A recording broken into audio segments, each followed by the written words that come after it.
004 એટલે કે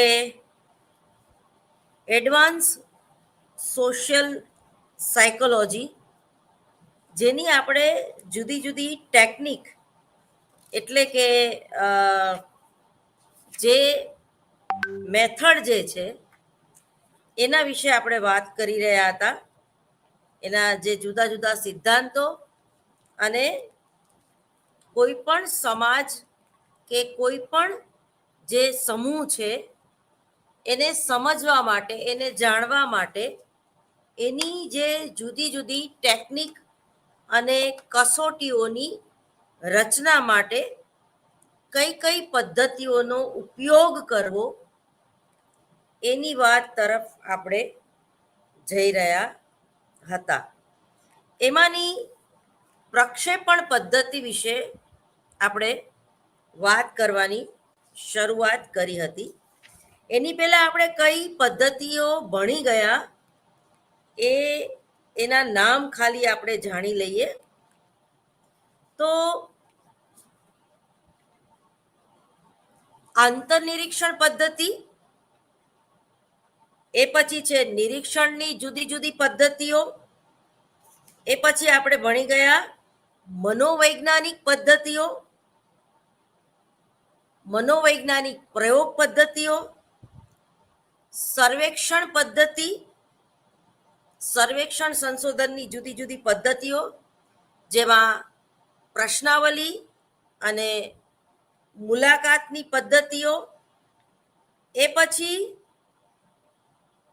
સમાજલક્ષી મનોવિજ્ઞાનમાં આપણે સમાજમિતિ પદ્ધતિ વિશે વાત કરી.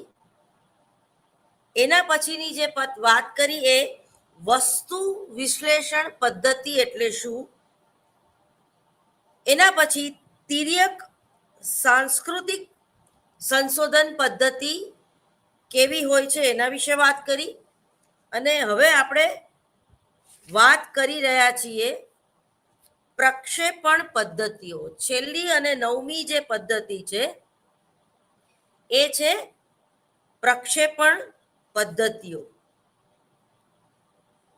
માનવી જે છે એ પોતાના પૂર્વગ્રહ, પોતાની હતાશા, પોતાના સંઘર્ષો, ખૂબ જ એની જે અંગત બાબતો હોય છે એના વિશે એ સ્વેચ્છાએ પૂરી રીતે અથવા તો સાચી રીતે એ કહી શકતો નથી. એનું જે સ્વરૂપ છે એ દર્શાવી શકતો નથી. તેના માટે થઈને ખાસ કરીને આ પ્રક્ષેપણ પદ્ધતિઓનો ઉપયોગ આપણે કરતા હોઈએ છીએ.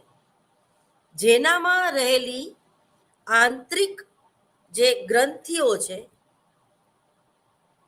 અબોધ હેતુઓ પણ આ પદ્ધતિથી પ્રગટ થઈ શકતા હોય છે.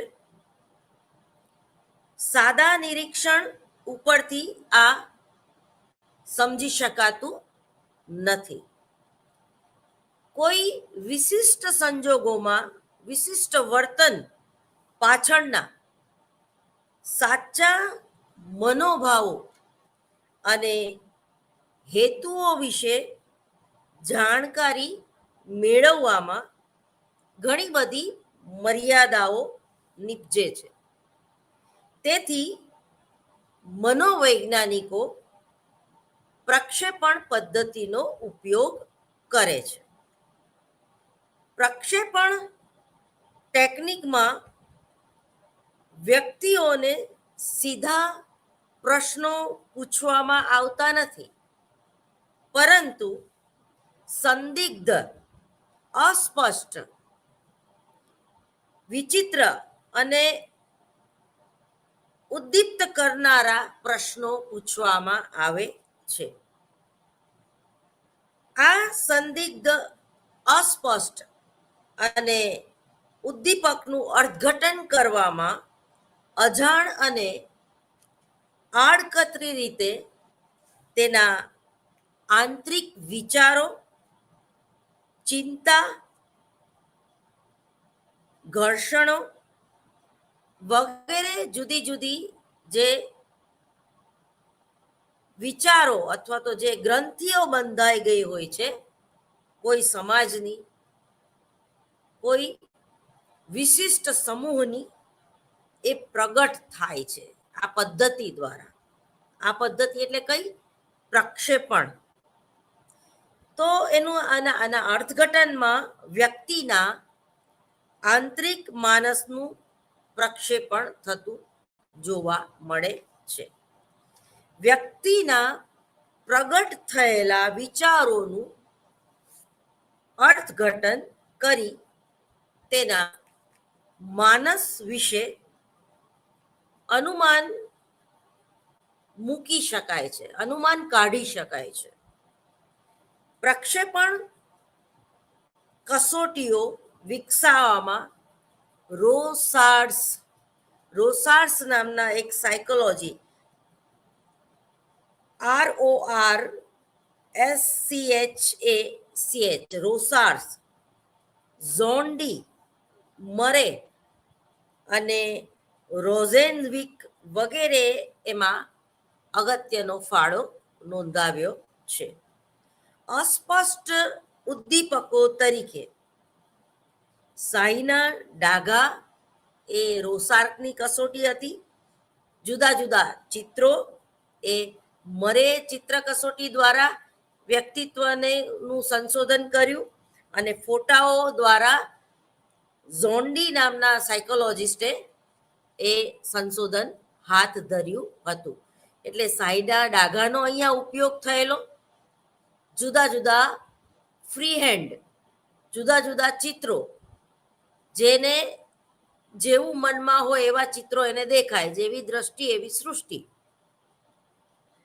અને ઝોન્ડી નામના સાયકોલોજિસ્ટે જુદા જુદા આવેગો દર્શાવતા ફોટાઓ દ્વારા એ પ્રક્ષેપણ કસોટીઓની રચના કરી.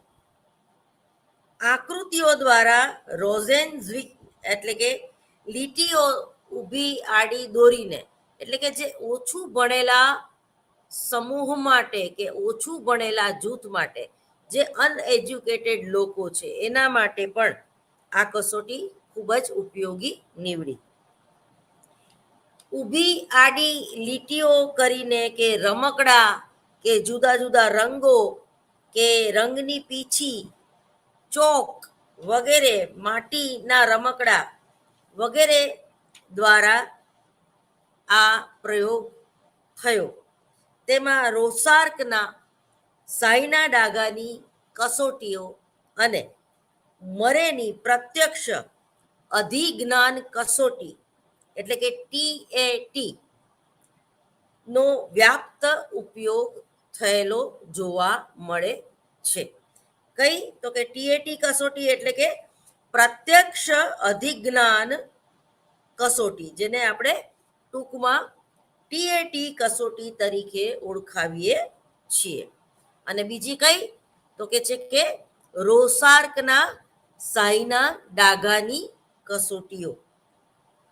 અબ્રામ કાર્ડિનરે પ્રક્ષેપણ કસોટીઓનો ઉપયોગ કરી પ્રાકૃત જાતિઓની સંસ્કૃતિ અને વ્યક્તિત્વનો અભ્યાસ કર્યો હતો, જેમાં પૂર્વગ્રહ, મનોવલણના વ્યક્તિત્વ ગુણોના માપન માટે પ્રક્ષેપણ કસોટીઓનો ઉપયોગ થયો.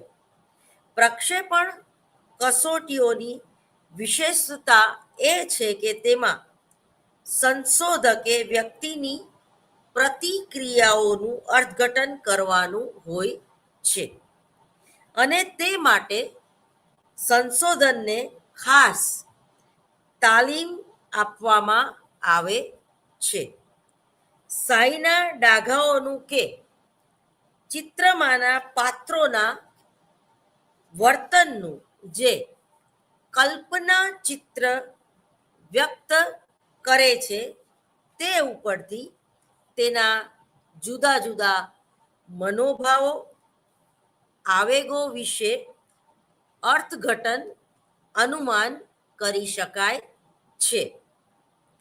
જેમ કે મરેની ટીએટી કસોટીઓમાં એક ચિત્ર જેમાં એક બાળક વાયોલિન વગાડે છે, તે ચિત્રનો અર્થ 23 વર્ષની એક યુવતીએ નીચે પ્રમાણે કર્યો હતો. આ બાળક ઘણા સમયથી શીખવાનો પ્રયત્ન કરે છે, પરંતુ તે ગ્રહણ કરી શકતો નથી. બેઠો બેઠો વિચારે છે કે હવે શું કરું, બીજો પાઠ કરું તો તે પણ શીખી શકાશે નહીં. હું માનું છું કે તે બાળક ફરી પ્રયત્ન કરશે, પોતે શીખવા માટે મહેનત કરશે તેમ બતાવવા ખાતર પણ તે શીખવાનો પ્રયત્ન કરે છે. હવે આ યુવતીને હંમેશા કંઈ પણ વસ્તુ શીખવામાં નિષ્ફળતા જ મળી હશે, કારણ કે એનું જે આખું થિંકિંગ છે એ નેગેટિવ છે. છેલ્લે એને એવું કીધું કે શીખવાનો પ્રયત્ન કરશે પણ એને નહીં આવડે, તો એ પછી બીજો પાઠ, તો પણ બીજો પાઠ એને નહીં આવડે. એટલે એવું નથી કે જેમ જેમ પ્રયત્ન વધતા જાય એમ ભૂલોની સંખ્યા ઘટતી જાય, એવું આપણે શીખી ગયા ને ટીવાયમાં. એવું નથી કીધું કે પ્રયત્ન અને ભૂલ દ્વારા શિક્ષણ મેળવશે, આંતરસૂદ દ્વારા શિક્ષણ મેળવશે, એવું એ નથી કીધું.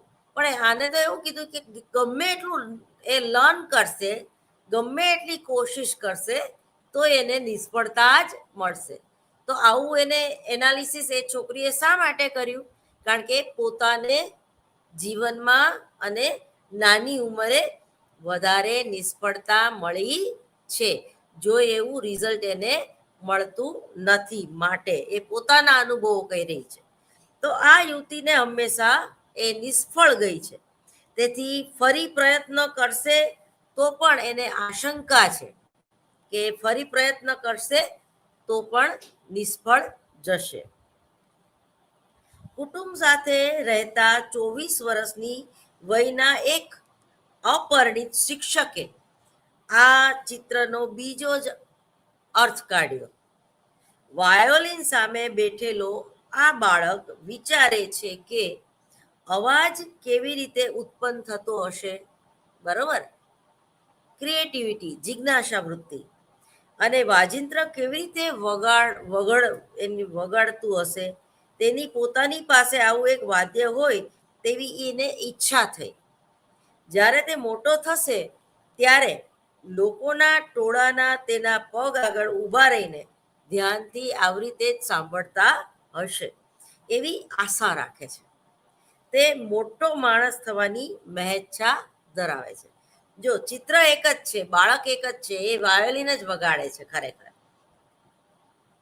પરંતુ એક શિક્ષકનું અર્થઘટન જુદું છે અને પેલી છોકરીનું જે અર્થઘટન હતું એ જુદું છે. આ જે છે એ આખું પોઝિટિવ થિંકિંગ છે. એ છોકરામાં પોતાની જાતને જોવે છે કે ક્યારેક એવો પણ સમય આવશે કે હું આવી રીતે વાયોલિન વગાડતો હોઈશ અને ટોળું આખું મને સાંભળવા ઉત્સુક હશે. એટલે એને પ્રતિષ્ઠાની જરૂરિયાત છે, બરોબર? અને એને એવું પણ થાય છે કે આવું એક સરસ મજાનું સાધન, કે આવું વાયોલિન મારી પાસે પણ હોય તો હું કેવું સરસ વગાડતું હોય. અને પ્લસ એનામાં ક્રિએટિવિટી એટલે કે સર્જનાત્મકતા છે શિક્ષકમાં, એને કુતૂહલ વૃત્તિ જન્મે છે કે આ વાયોલિન આ વગાડે છે એ તો બરોબર છે, એને આવડે છે એ પણ બરોબર છે, પણ આ વાયોલિનમાં એવી તો એ વાયોલિન કેવી રીતે બનાવવામાં આવ્યું હશે, કોઈ એન્જિનિયરિંગ, કોઈ એ એન્જિનિયરિંગ કેટલી સરસ છે કે એમાંથી ધ્વનિ ઉત્પન્ન થાય છે, એમાંથી જુદા જુદા રાગ ઉત્પન્ન થાય છે. તો આ છે પ્રક્ષેપણ કસોટીઓ. તમને ક્લિયર થઈ ગયું હશે, બરોબર? તો હવે આપણે આ બીજું યુનિટ પૂરું કરીએ છીએ અને એ પછી આપણે સંજ્ઞાન વ્યાપારો અને પ્રત્યક્ષીકરણ એ કઈ રીતે એકબીજા સાથે જોડાયેલા છે એની વાત કરીશું, જેમાં સંજ્ઞાનલક્ષી વિશ્વ કેવું હોય છે એની એક આછી પાતળી રૂપરેખા મેળવીશું. એ જ રીતે સામાજિક પ્રત્યક્ષીકરણ અને વ્યક્તિ પ્રત્યક્ષીકરણને અસર કરતા જુદા જુદા સિદ્ધાંતો છે એની વાત કરીશું. પ્રત્યક્ષીકરણનું સામાજિક સ્વરૂપ કેવું હોય છે અને વ્યક્તિ અને પ્રત્યક્ષીકરણ કઈ રીતે એકબીજા સાથે સંકળાયેલા છે, અને વ્યક્તિ ક્યારેક પ્રત્યક્ષીકરણમાં ભૂલ કરી બેસે છે તો એની પાછળના કારણો કેવા હોઈ શકે, તો એના વિશે આપણે વાત કરીએ તો એક કહેવત છે કે કમળો હોય એને પીળું દેખાય, જેવી દ્રષ્ટિ તેવી સૃષ્ટિ.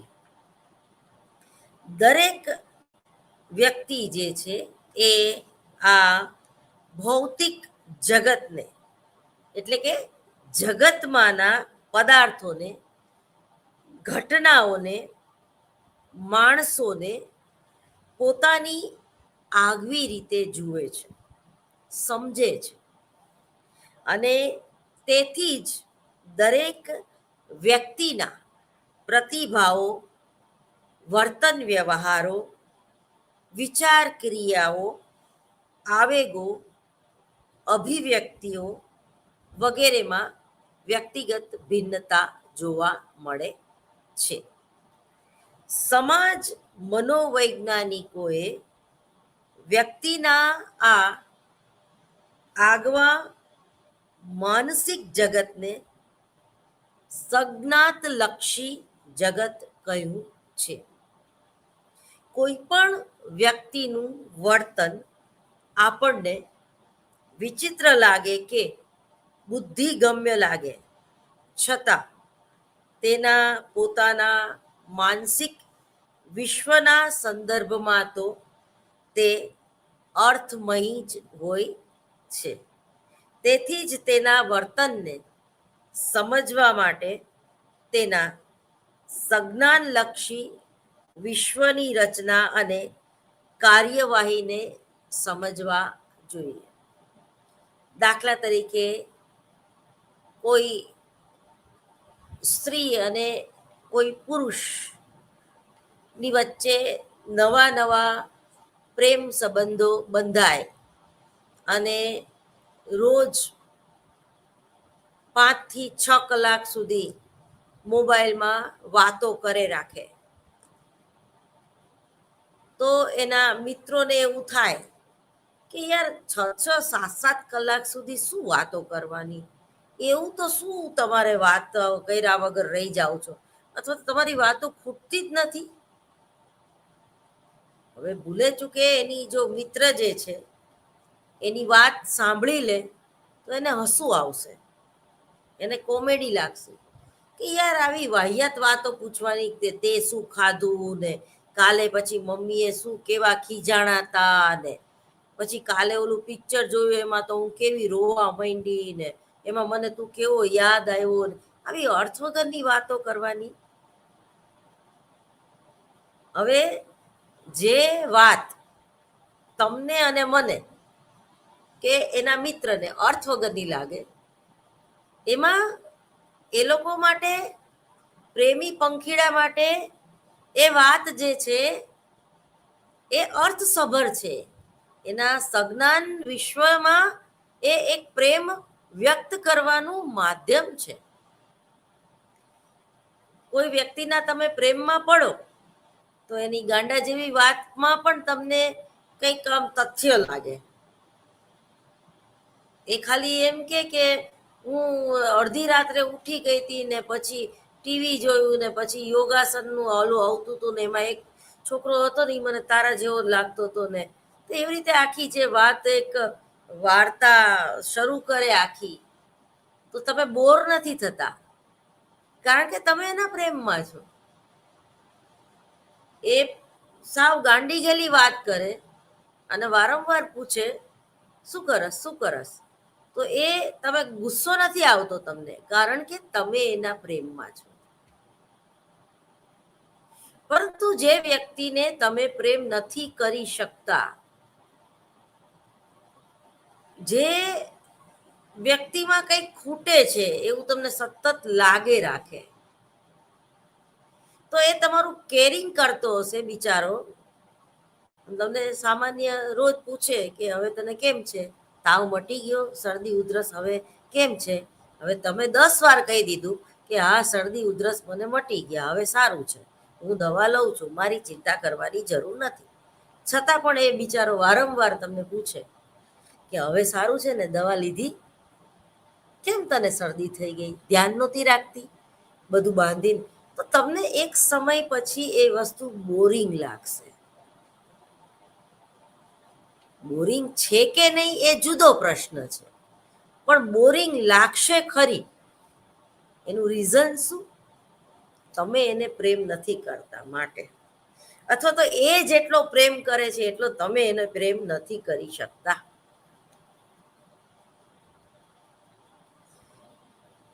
આ વાસ્તવિકતા છે.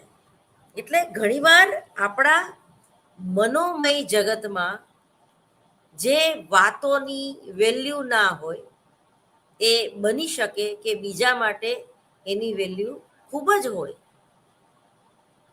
તમે તમારા મમ્મીને પ્રેમ કરતા હોય અને તમે લંડન હોય અને તમે એને મિસ કરતા હોય, એને તમે વારંવાર મેસેજ કે ડાગલા ડોગલી કે મિસ યુ કે લવ યુ લખે રાખતા હોય, પણ જેમ જેમ સંપર્ક ઘટતો જાય, જેમ જેમ દિવસો પસાર થતો જાય, અને પછી એ તમારો પુત્ર કોઈ છોકરીના પ્રેમમાં પડે અને અચાનક એના મેસેજ આવતા બંધ થઈ જાય, એનું ગુડ મોર્નિંગ કહેવાનું બંધ થઈ જાય, તમે એને સામેથી ફોન કરો તો એમ કે હું મમ્મી બિઝી છું, અથવા તો બિઝી હતો એટલે તારી યારે વાત ન કરી શક્યો, ખરાબ ન લગાડતી. શું 12 કલાકના ઘટીને 10 કલાક થઈ ગયા લંડનમાં? ના, બિઝી હશે. પ્રાયોરિટી શેને આપી એને? પેલા એ મમ્મીને પ્રાયોરિટી આપતો હતો, હવે ગર્લફ્રેન્ડને પ્રાયોરિટી આપે છે. એટલે સમયનો જે માર કાપ જે છે, મમ્મીને જે પેલા વાતો કરીને કે મેસેજ કરીને 1-2 કલાક એના ગાળતો હતો, એ 2 કલાક એને એની ગર્લફ્રેન્ડને આપી દીધા, અથવા તો એ 2 કલાકે ઓવરટાઈમ કરવામાં, પૈસા કમાવામાં પડી ગયો. બરોબર?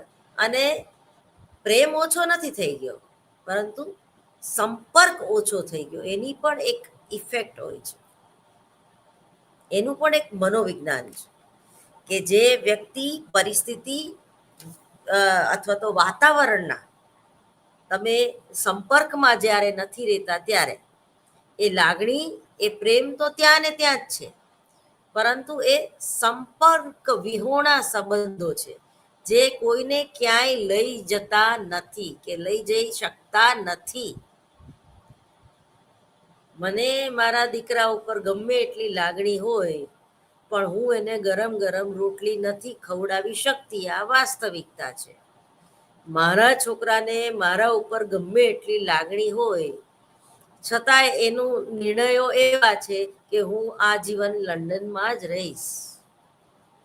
તો પ્રેમ નથી એવું નહીં, એક મેચ્યોર અન્ડરસ્ટેન્ડિંગ છે. અને તમે પ્રાયોરિટી શેને આપો છો? પૈસા કમાવાને કે મમ્મીની સાથે રહેવાને? તો પૈસા કમાવાને, બટ નેચરલ. કારણ કે મમ્મી આજીવન નથી રહેવાની, એ મૃત્યુ પામશે. જ્યારે અત્યારે કમાવાની ઉંમર છે, તો થોડુંક કમાઈ લઈએ, તો એ કમાયેલું મમ્મીને જ કામ લાગશે. એની દવામાં ખર્ચો કરવો હશે તો એને જ કામ લાગશે. તો એ પણ એક પ્રેમનો પ્રકાર જ છે. એટલે તમારા માનસમાં તમે કઈ પરિસ્થિતિ, કઈ વસ્તુને પ્રાયોરિટી આપો છો, એ મહત્વનું છે. દરેક વ્યક્તિની સંજ્ઞાલક્ષી વિશ્વ વિશેની જે પ્રતિમા છે, એ વ્યક્તિનિષ્ઠ હોય છે. બરાબર?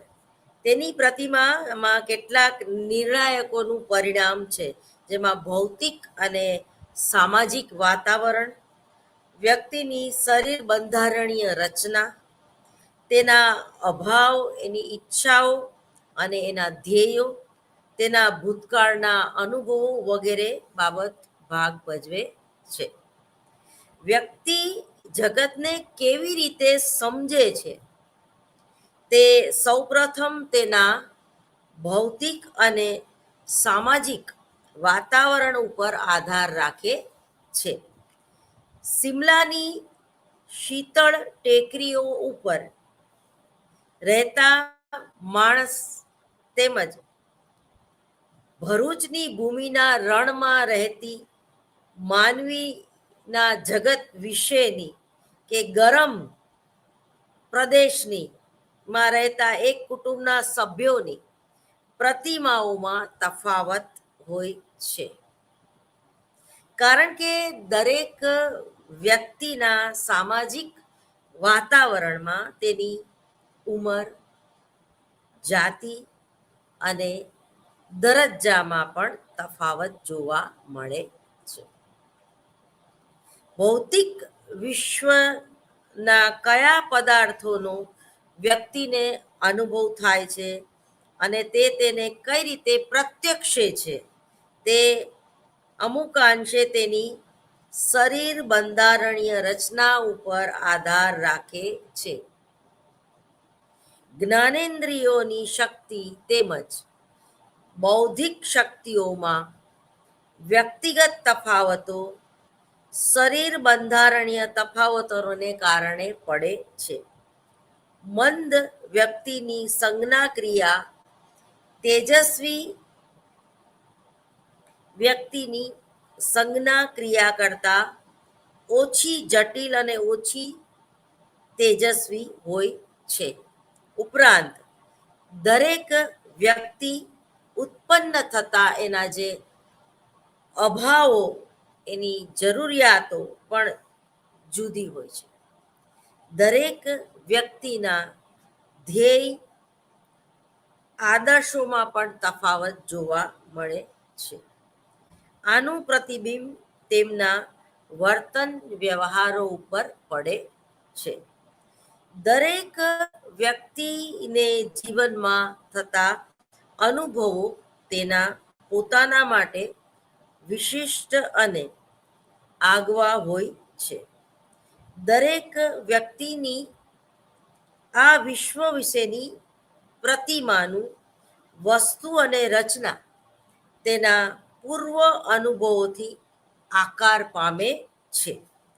જો કે વ્યક્તિના વિશ્વની પ્રતિમાઓ, ખ્યાલો સમાન હોતા નથી, છતાં તેમની પ્રતિમાઓમાં કેટલીક વિગતો જે છે એ સમાન હોય છે. આ સાચું હોવાને કારણ એ છે કે આપણા સૌનું શરીર તંત્ર સમાન છે. સૌને એક સરખી આપણે જરૂરિયાત અનુભવીએ છીએ. એટલે એવું નથી કે સિમલામાં રહેતી કોઈ વ્યક્તિ જે છે એને ખાવા પીવાની ઓછી જરૂરિયાત હોય કે સેક્સની ઓછી જરૂરિયાત હોય, કે ગરમ પ્રદેશમાં રહેતી વ્યક્તિ જે છે તો એને લગ્નની જરૂરિયાત ન હોય, એવું નથી. કારણ કે ભલે સિમલા રહેતી કે કચ્છના રણ પ્રદેશમાં રહેતી, બંનેના શરીરનો જે બાંધો છે એ તો સરખો જ છે. આપણી જે સમસ્યાઓ છે એ ઘણી બધી એક સરખી હોય છે. એ લંડનમાં રહેતી વ્યક્તિ હોય કે ઇન્ડિયામાં રહેતી વ્યક્તિ હોય, રણમાં રહેતી હોય કે કોઈ ઠંડા પ્રદેશમાં રહેતી વ્યક્તિ હોય, એક જ પ્રકારના સામાજિક સાંસ્કૃતિક જૂથના સભ્યોમાં આવી સમાનતાનું પ્રમાણ વિશેષ જોવા મળે છે. દાખલા તરીકે ગુજરાતમાં રહેલો બ્રાહ્મણ, બરોબર સમજો, ગુજરાતમાં રહેલો બ્રાહ્મણ અમદાવાદમાં આવેલા જગન્નાથપુરીના મંદિરે જાય, જે મુસ્લિમ વિસ્તારમાં છે, અને આજુબાજુ જે નોનવેજ કપાતું હોય કે વહેંચાતું હોય એને જોઈને એ ડિસ્ટર્બ થઈ જાય એવું બને. કારણ કે અમદાવાદમાં રહેતો બ્રાહ્મણ એ લગભગ નોનવેજ નહીં ખાય માટે, પરંતુ જગન્નાથપુરીમાં રહેતો બ્રાહ્મણ છે બ્રાહ્મણ જ, બરોબર, પણ એ રોજ બપોરે માછલી અને ભાત ખાવાથી ટેવાયેલો છે, મચ્છી અને ભાત ખાવાથી ટેવાયેલો છે. અને એ પણ જગન્નાથપુરીનું મંદિર જાય છે તો ઘણીવાર પ્રસાદીમાં પણ ભાત ને માછલી મળે એવું બને. અને જગન્નાથપુરી જે મેઇન મુખ્ય મંદિર છે, બરોબર, કટરામાં, ત્યાં તો આજુબાજુ જ મત્સ્ય માછલીઓ લઈને વેચવા વાળા બેઠા હોય છે, માર્કેટ છે એની. એટલે અહીંયા પણ છે, પણ ડિફરન્સ કેટલો બધો છે જુઓ તમે. તો એ શેના આધારે? સામાજિક સાંસ્કૃતિક જૂથો અલગ છે. ત્યાંનો બ્રાહ્મણ ભલે કાશ્મીરી બ્રાહ્મણ છે તો એ માછલી ખાય છે, એ મુરગી ખાય છે, અમુક નહીં ખાતા હોય, પણ લગભગ, કારણ કે ઠંડા પ્રદેશમાં રહે છે ને એ લોકો. આપણે અહીંયા રોજ દારૂ પીએ તો શું હાલત થાય? ગરમી નીકળે, ચારે બાજુ ફોડલા થાય શરીરમાં. ઉનાળામાં દારૂ પીએ તો શું થાય? તો ઠંડા પ્રદેશમાં દારૂ પીવાનું ચલણ છે, અને ગવર્મેન્ટ છૂટ પણ આપે છે. અને આપણે ગુજરાતમાં દારૂ પીવાની જરૂર નથી, કારણ કે આ ગાંધીનું ગુજરાત છે. પેલું ગિફ્ટ સિટી બની જાય એ આખી અલગ વાત થઈ ગઈ ગાંધીનગરમાં જ. પણ સમય પ્રત્યે પણ આપણે માન આપીને એ જરૂરિયાત પ્રમાણે ફેરફાર આપણે બંધારણમાં પણ કરતા રહીએ છીએ. તો વ્યક્તિને જે રીતે પ્રત્યક્ષ થતું હોય છે તે રૂપે તેના વિશ્વનું વર્ણન કરવાને બદલે પોતાને જે રૂપે પ્રત્યક્ષ થાય તે રૂપે વર્ણન કરવાનું વલણ સંશોધકનું પણ હોય છે. એટલે કોઈ પણ સમાજ કે કોઈ પણ જે જૂથ છે એનું એનાલિસિસ તો કોણ કરશે? એક સાયકોલોજિસ્ટ, એક મનોવૈજ્ઞાનિક કે એક સલાહકાર. હવે એના જે મનોવલણ કે એના જે કઈ જ્ઞાતિ કે જાતિ પ્રત્યેના કે ભૌતિક વાતાવરણ પ્રત્યેના પૂર્વગ્રહ છે, એ એનાલિસિસ કરવામાં પણ થોડા ઘણા એ બાયસ આવી જ જાય છે એવું કહેવા માંગે છે. બરાબર, જે વ્યક્તિનું અવલોકન થતું હોય તેના સંજ્ઞાનલક્ષી વિશ્વ વિશે પોતાના અનુમાનો તારવવાનું વલણ સંશોધનમાં હોય એ બીજી ક્ષતિ પણ બને છે. એના પછીનો જે ટોપિક છે એ છે પ્રત્યક્ષીકરણમાં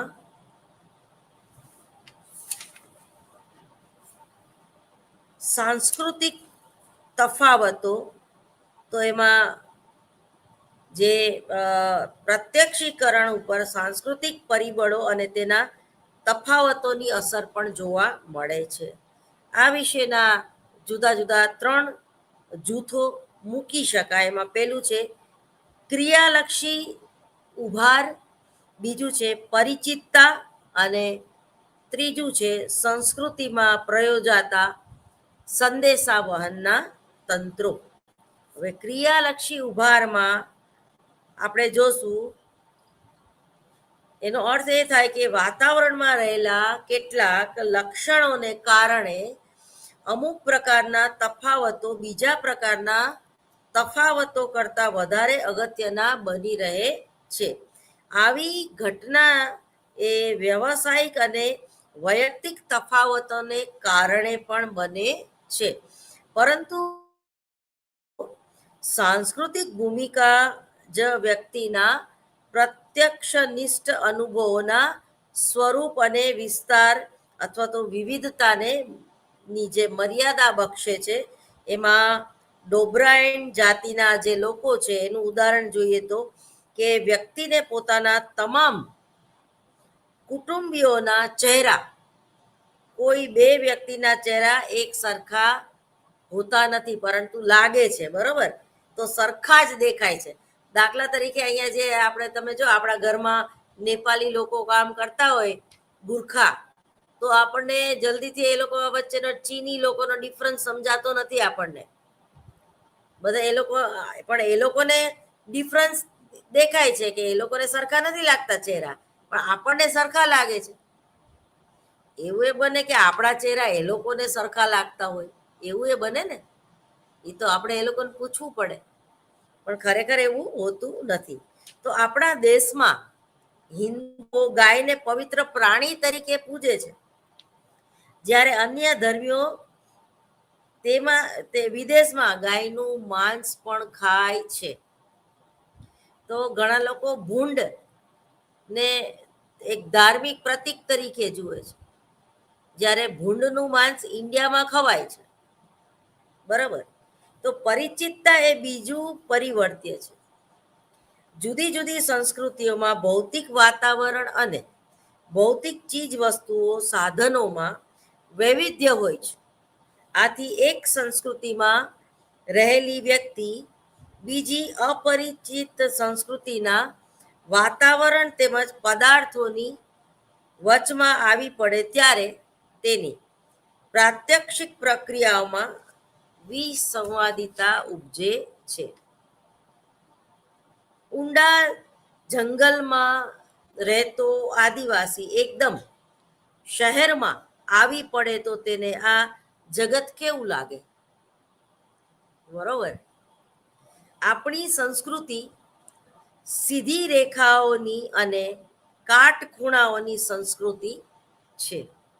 આપણા મકાનો, સ્થાપત્યો, ભૌતિક સાધનોના 95% જે આકૃતિ એ સીધી સપાટી લીટીની અને કાટખૂણાઓની હોય છે. તેથી એમ 3 અને ગોળ ફરતી સમલંબાકાર આકૃતિઓમાં બાકીના આકારની આકૃતિ ગોળ ફરતી હોવા છતાં જાણે કે અર્ધવર્તુળ ફરીને પાછી આવે છે એવો ભ્રમ આપણને થાય છે. તેની સમજૂતી એ છે કે આપણે એવા અનુભવોથી ટેવાઈ ગયા છીએ કે નેત્રપટ પ્રતિમા નાની હોય એટલે પદાર્થ દૂર દેખાય છે. તેથી સમલંબાકાર બાજુની આકૃતિમાં નાની બાજુની નેત્રપટ પ્રતિમા જેમ કે નાની મોટી થતી જાય તેમ તે આકૃતિ અર્ધ ચક્રાકારે ફરતી જાય છે. આમ પ્રત્યક્ષ રીતે જુઓ તો આફ્રિકાની ઝુલુ સંસ્કૃતિ જે છે એ વર્તુળ અને ગોલિયા આકારની સંસ્કૃતિ છે. તેથી ઝુલુઓને સમલંબાકાર આકૃતિની ગતિમાં બ્રહ્મ પ્રત્યક્ષ થતું નથી, અને ભૌમિતિક આકૃતિમાં ભ્રમો વિશેના અભ્યાસો એ બ્રહ્મ પ્રત્યક્ષીકરણ થવામાં અસંદિગ્ધ રીતે પૂર્વ અનુભવ પરિચિતતાનો ફાળો એ પૂરેપૂરો જોવા મળે છે. એ પછી છે પ્રત્યક્ષીકરણને અસર કરતું સંસ્કૃતિનું ત્રીજું અને ખૂબ જ મહત્વનું જે પરિબળ છે એ છે સંદેશા વહનના માધ્યમો, બરોબર? સામાજિક માહિતી એક પ્રકારના સંકેતો દ્વારા મળે છે, જેનું સ્વરૂપ અને વિગતો સંસ્કૃતિઓએ સ્વીકારેલા સંદેશાવહનના માધ્યમોથી નક્કી થાય છે. સંસ્કૃતિ વિશે એક તફાવત જોવા મળે છે, જેમાં ભાષા એ મહત્વનું સ્થાન ભોગવે છે. ભાષાઓ વિશે વ્યાકરણ, શબ્દભંડોળ, ઉચ્ચારણ, શબ્દોના મૂળ, શબ્દોનો અર્થ વિસ્તાર, લય, લિપિ વગેરે પરત્વે તફાવત જોવા મળે છે. એ જ રીતે અવાજ, જેમાં વ્યાકરણ, સ્ત્રીલિંગ, પુલ્લિંગ, જેમ કે ગુજરાતી ભાષા, હિન્દી ભાષા, ઉર્દુ ભાષા વગેરે. ભાષા ઉપરાંત ચિત્રો દ્વારા રજૂઆત કે ચહેરા ઉપરના ફેરફારો દ્વારા થતી રજૂઆતો અને તે વિશેના વ્યક્તિના પ્રત્યક્ષીકરણમાં સાંસ્કૃતિક તફાવતો જોવા મળે છે.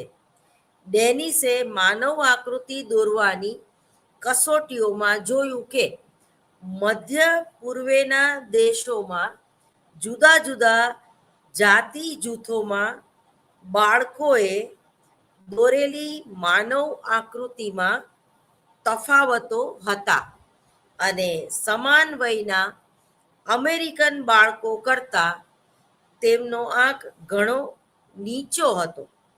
આનું કારણ એ જણાવ્યું કે સામાજિક પરંપરાઓ અને નિષેધોની અસરને પરિણામે મધ્ય પૂર્વેના બાળકોનું માનવી વિશેનું પ્રત્યક્ષીકરણ ખૂબ જ મર્યાદિત હોય છે.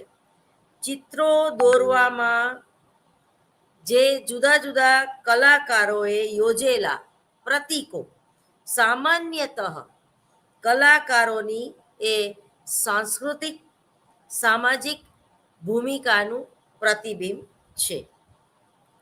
એક જ સંસ્કૃતિમાં જુદા જુદા યુગો પ્રમાણે પણ સંસ્કૃતિમાં સાહિત્ય, ચિત્ર, નૃત્ય, નાટ્ય, લોકકલા, ધાર્મિક પરંપરાઓ વગેરે વિશે જે છે એ પ્રતીકો બદલાતા રહે છે અને આપણને એ પ્રતીકોનું પ્રત્યક્ષીકરણ અને એનું અર્થઘટન આપણા ઉછેર અને આપણી સાંસ્કૃતિક ભૂમિકાઓ ઉપર નભે છે અથવા તો અનુસરે છે એમ કહી શકાય.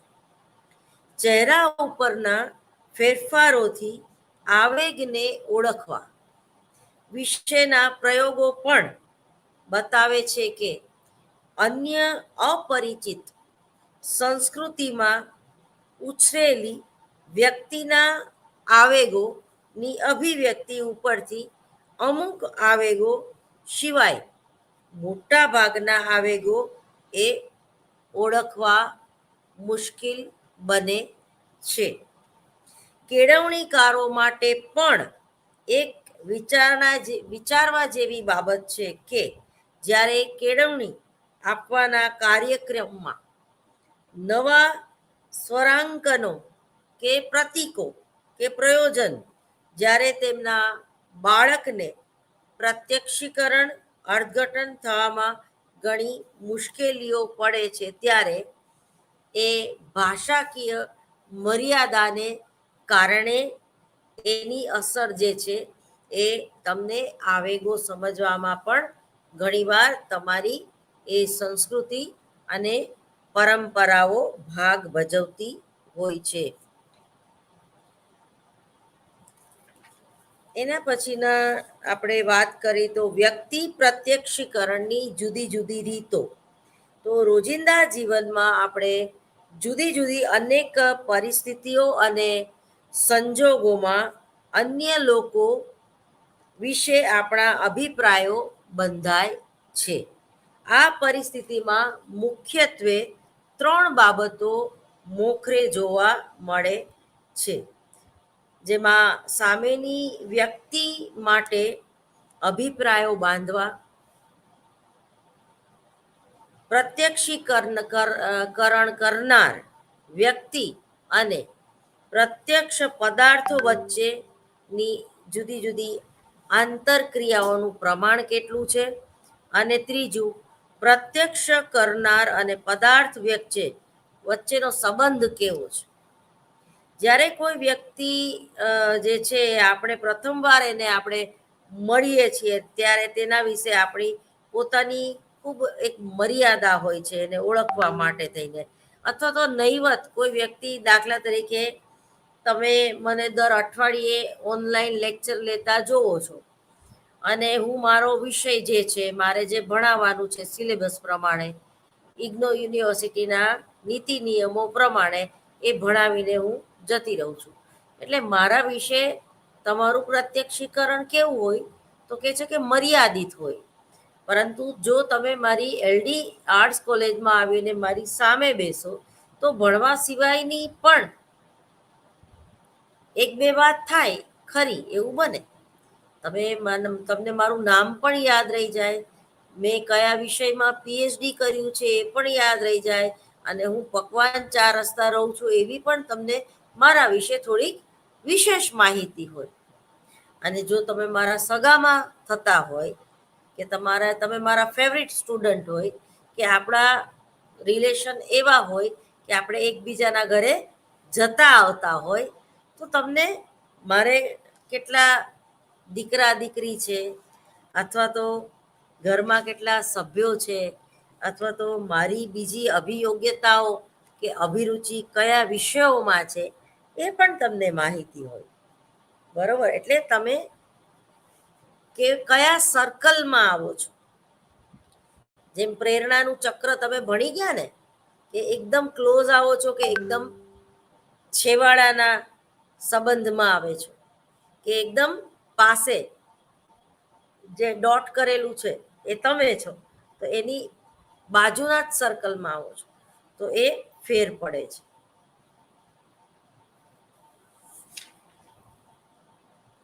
એના પછી ખાસ કરીને એડવાન્સ સાયકોલોજીમાં ચહેરા ઉપરના ભાવોમાં ફેરફાર અને બોડી લેંગ્વેજ અને આંગિક હલનચલન એ સાંસ્કૃતિક ઉછેર અને તાલીમ અને શિક્ષણની જે તમે કઈ રીત અપનાવો છો, અને સંસ્કૃતિઓમાં આવી ટેવોમાં જે અધિકાંશ સમાનતા જોવા મળે છે, તો એ લોકોની બોડી લેંગ્વેજમાં પણ તમને સમાનતા જોવા મળે છે.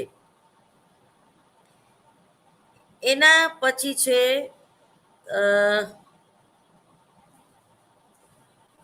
અન્ય વ્યક્તિ પ્રત્યક્ષીકરણમાં અગત્યનો ભાગ ભજવનારું એક પરિબળ એટલે કે ખૂબ જ અગત્યનું બીબાઢાળ માન્યતાઓ. બીબાઢાળ માન્યતા એટલે કે અમુક જાતિ જૂથના લોકો અમુક પ્રકારના છે તેવી વ્યક્તિમાં બંધાયેલી અતિ સરળ માન્યતા. આપણે સમાજના જુદા જુદા પ્રકારના ભાષાકીય, ધાર્મિક, રાજકીય, સામાજિક કે કોઈ પણ લક્ષણને આધારે પડતા વર્ગો માટે અમુક સ્થિર બીબાઢાળ માન્યતાઓ ધરાવીએ છીએ. અને જ્યારે ઉદ્દીપક વ્યક્તિ અમુક એક જાતિ કે જૂથની હોય, તો તે જાતિ કે જૂથમાં જે લક્ષણો હોવાનું આપણે માનીએ છીએ તે લક્ષણો આ વ્યક્તિમાં હોવાનું પ્રત્યક્ષીકરણ કરતા હોઈએ છીએ. જેમ કે અમદાવાદીઓ કંજૂસ છે, સુરતીઓ લહેરી લાલા છે, રાજકોટ રંગીલું શહેર છે. સામેની વ્યક્તિ અમદાવાદ નિવાસી છે તો આપણે તરત જ એ કંજૂસ હશે એવું માની બેસીએ છીએ. સુરતી નિવાસી લહેરી લાલા હોય છે, અથવા તો બહુ જ ગાળો બોલનારા હોય છે એવું આપણે માની બેસીએ છીએ. તો આ થઈ બીબાઢાળ માન્યતાઓ. એ પછી છે પ્રત્યક્ષીકરણ કરનાર વ્યક્તિની વિશેષતાઓ. હવે જેના પ્રત્યક્ષીકરણની અસર આપણને થાય છે એ વ્યક્તિ પ્રત્યક્ષીકરણની જે સમસ્યાઓનો અભ્યાસ કરવામાં આવે છે એ એક હકીકત સ્પષ્ટ છે કે પ્રત્યક્ષીકરણ કરતા વ્યક્તિઓના વ્યક્તિગત તફાવતોનું પ્રતિબિંબ જે છે એ પ્રત્યક્ષીકરણ કરનાર વ્યક્તિ પર પડે છે. વ્યક્તિની સંજ્ઞાત રચના એટલે કે એનું જે વિશ્વ જે છે એ વ્યક્તિત્વ તફાવતની છાયા તેના અન્ય વ્યક્તિ પ્રત્યક્ષીકરણ પર પડે છે. જેમ કે કેટલાક માણસો વસ્તુવાદી અને કેટલાક ભાવવાદી હોય છે.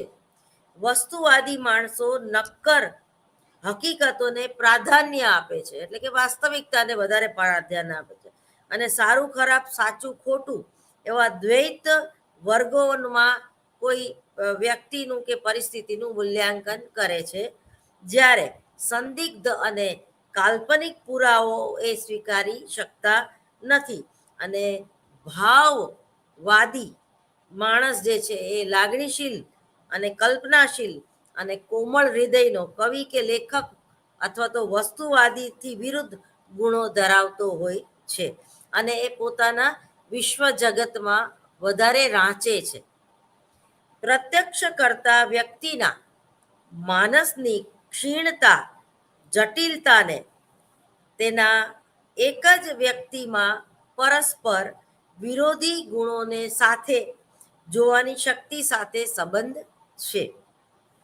એક પ્રયોગમાં ટેપ રેકોર્ડર ઉપર વ્યક્તિ વિશે પ્રથમ વિધાયક ઉમદા ગુણો રજૂ કરવામાં આવ્યા અને પછી તેના નકારાત્મક કે ટીકા કરતા અવગુણો રજૂ કરવામાં આવ્યા. આ સાંભળીને ઓછી માનસિક જટિલતા ધરાવતા પ્રત્યક્ષકર્તાએ માત્ર પછીની યાદીના નકારાત્મક ગુણોને પ્રાધાન્ય આપી ઉદ્દીપક વ્યક્તિનું વર્ણન કર્યું. જ્યારે જટિલ અને તીક્ષ્ણ માનસ ધરાવતા પ્રત્યક્ષીકરણ કરતાએ બંને પ્રકારના ગુણોને સમાન મહત્વ આપ્યું. તો આમ આંતરિક વ્યક્તિત્વના જે ગુણો છે એ પણ ઘણીવાર એનાલિસિસ કરવા માટે જવાબદાર હોય છે. તેમજ અન્ય વ્યક્તિ પ્રત્યેના આપણા ઘણા એ ગમા કે અણગમા પણ ઘણીવાર ભાગ ભજે છે. કે વ્યક્તિ પ્રત્યક્ષીકરણમાં બે રીતે એ અગત્યનું છે. એક અન્ય વ્યક્તિ વિશેનો આપણો ગમો કે અણગમો પ્રત્યક્ષકર્તાના તે વ્યક્તિ વિશેના પ્રત્યક્ષીકરણને અસર પહોંચાડે છે. તે જ રીતે વર્તનની જવાબદારી અને ન્યાયયુક્તતા પણ તેના કારણ કેન્દ્રના સંદર્ભમાં અર્થઘટન થાય છે. ઉદ્દીપક વ્યક્તિના કાર્ય આપણને અનુભવ ન હોય, પરંતુ તે જો ન્યાયી લાગતું હોય તો તેની ટીકા આપણે કરતા નથી. કોઈએ અજાણપણે ઈજા કરી હોય તો તે આપણે ક્ષમ્ય માનીએ છીએ. દાખલા તરીકે એક્સિડન્ટ થઈ જાય અને કોઈ વ્યક્તિએ હાથે કરીને તમને પાડી ન દીધા હોય, બરાબર, અને એ તમારી કરતાં ખૂબ નાની ઉંમરનો છોકરડું હોય અને બિચારાથી ખરેખર એ શીખતો હોય ને ભૂલ થઈ જાય તો તમે એને ક્ષમા આપો છો, ભલે તમને હાથમાં લોહી નીકળે તો પણ. આમ આપણે એની પોલીસમાં ફરિયાદ કરતા નથી. પ્રિયતમા નક્કી કરેલ સમય કરતા ઘણી મોડી પડે ત્યારે પહેલા તો યુવક કેવો ખીજાઈ જાય છે, પરંતુ જ્યારે પ્રિયતમા કારણ આપે કે માતા પિતાનું ધ્યાન ચૂકાવીને અથવા તો મેં તુજસે મિલને આઈ મંદિર જાને કે બહાને, બરોબર, તો એ જ જે પ્રિયતમ જે છે એ એની પ્રેયસીને માફ કરી દે છે અને એનો ગુસ્સો જે છે એ ગાયબ થઈ જતો હોય છે.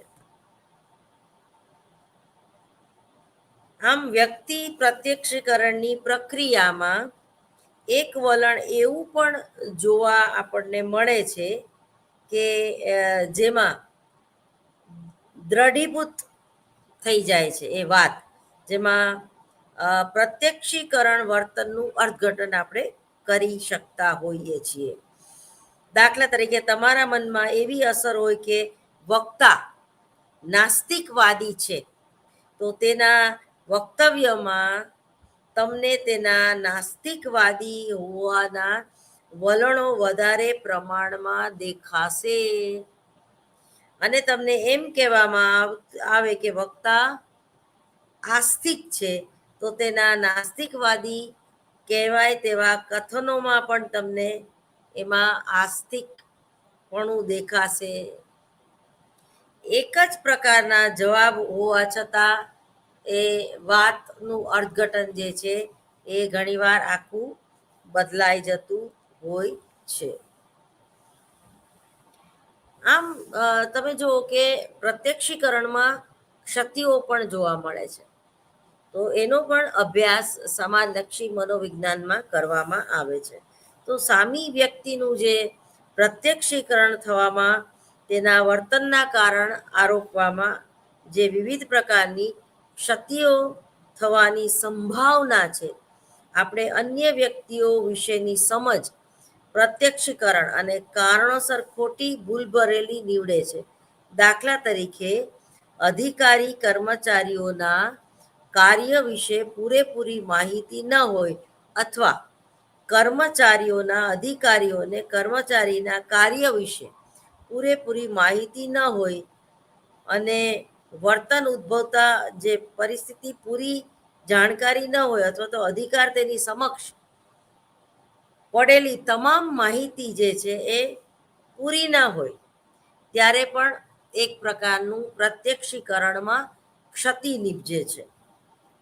તો વ્યક્તિના જે વર્તન વ્યવહારો તેમજ વર્તન વ્યવહારોમાં દેખાતા વ્યક્તિગત તફાવતોને સમજવા માટે વ્યક્તિના મનોવૈજ્ઞાનિક જગત, સંજ્ઞાલક્ષી વિશ્વ અને કેટલાક પરિબળો ઉપર આપણે ભાર મૂકતા હોઈએ છીએ, જેમાં સામાજિક ભૌતિક વાતાવરણ અને આપણું શરીર બંધારણની આપણી રચના અને જીવન જીવવાની એક સૂઝ આપણે કેવી કેળવીએ છીએ, તો એ બધી બાબતો ઉપર આપણું પ્રત્યક્ષીકરણનો આધાર રહેલો છે.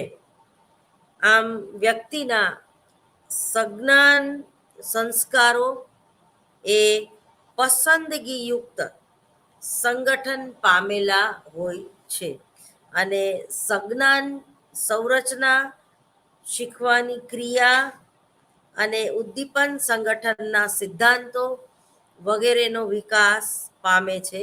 અને સજ્ઞાનોના લક્ષણો જે તેનો એક જુદો વિભાગ છે, જેમાં પરિવર્તનને પણ અવકાશ છે, અને સંજ્ઞાલક્ષી પરિવર્તન અંશતઃ વ્યક્તિત્વ ઘટકોથી નિર્માય છે.